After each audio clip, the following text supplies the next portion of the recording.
Estamos con el presidente del CACIF, el licenciado Ignacio Lejarga. Mucho gusto. ¿Qué tal? Buenos días, ¿cómo estamos?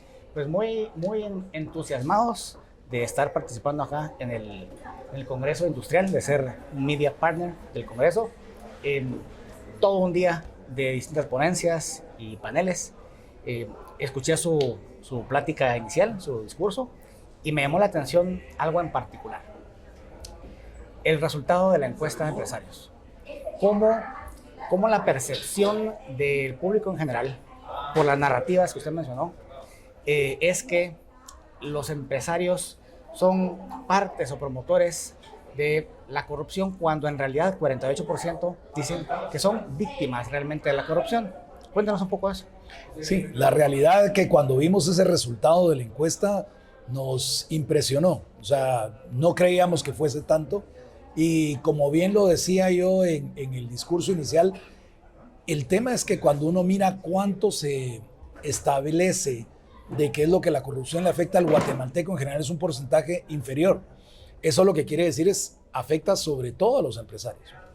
Y se afecta, de alguna manera lo que está diciendo es somos más víctimas que victimarios en términos de lo que pueda hacer la corrupción. Lógicamente, para que se dé un acto de corrupción tiene que haber dos partes. Tiene que haber el que lo pide y el que lo paga. O puede ser que el que lo paga es el que lo pide también. Sin embargo, mucho de lo que estamos viendo hoy en este Congreso Industrial es justamente el poder también hacerle ver a las empresas cómo deben de moverse, cómo deben de procurar esa integridad cuando se encuentran con circunstancias en las cuales no son ellos los que están requiriendo, sino que se lo requieren, por una parte. Y segundo, también aprender a no ser alguien que lo ofrece desde ese punto de vista. Pero yo le diría sí, se requiere de dos partes para que exista, al final de cuentas, un acto de corrupción. Y ahí es donde tenemos que aprender nosotros a caminar con eso. Estando a las puertas de una transmisión de mando, que confiamos que se dé sin ningún problema, ¿cuáles son las perspectivas respecto a ese tema?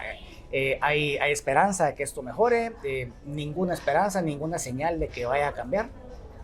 Vamos a ver, yo lo que creería es que uno de los principales puntos por los cuales el presidente electo Bernardo Arévalo fue electo es porque él mostró ser esa persona que puede lograr reducir esa corrupción.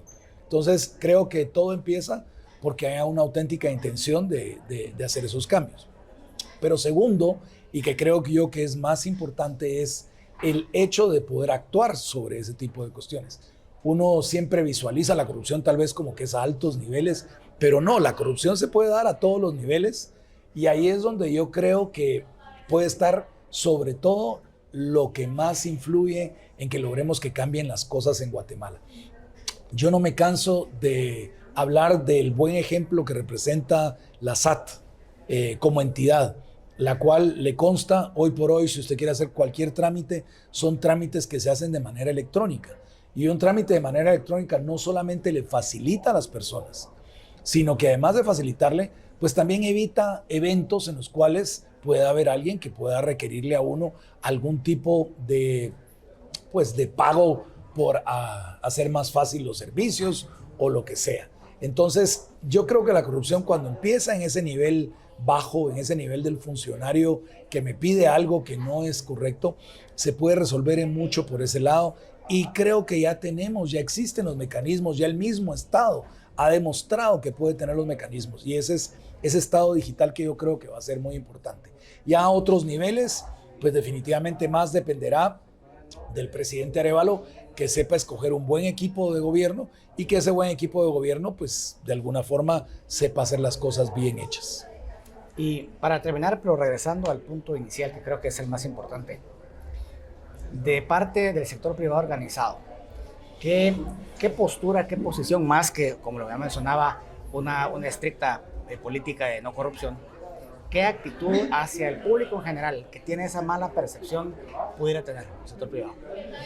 Bueno, yo creo que ha habido una narrativa que se ha ido desarrollando y creando de que, pues como sector, todos somos corruptos.